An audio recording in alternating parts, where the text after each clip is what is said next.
In this video, I am going to show you how to create a CSV file if you're creating the spreadsheet in Google Drive or Google Sheets. The first thing you want to do is go to sheets.google.com. You will be pulled up to here, so sheets.google.com. Okay.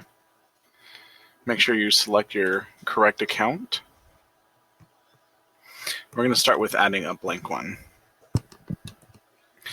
So you can format your Google Sheets any way you want to, but if you're going to be using a service that you need to do an import, you need to find out how they format it.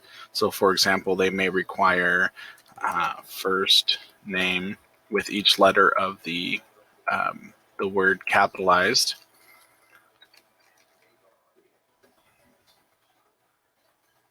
Something like this, and so on and so forth. So you'll want to find out if they need it formatted. If not, you can just start typing in information. So we will just put some stuff here.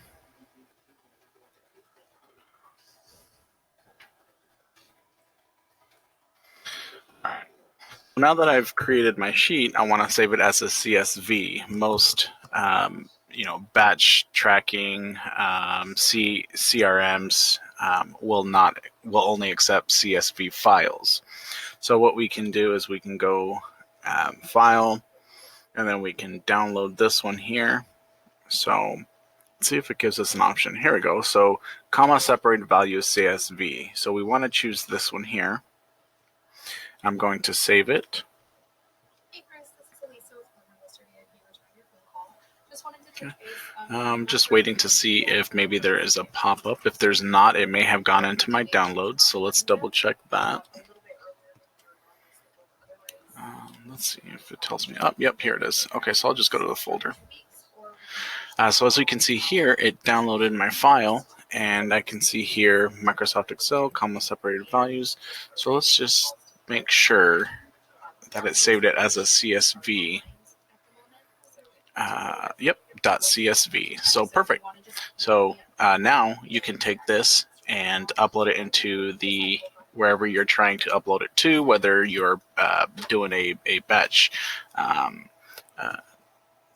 tracer, or if you're uploading it to your Deal Automator, wherever it is. So here's your CSV.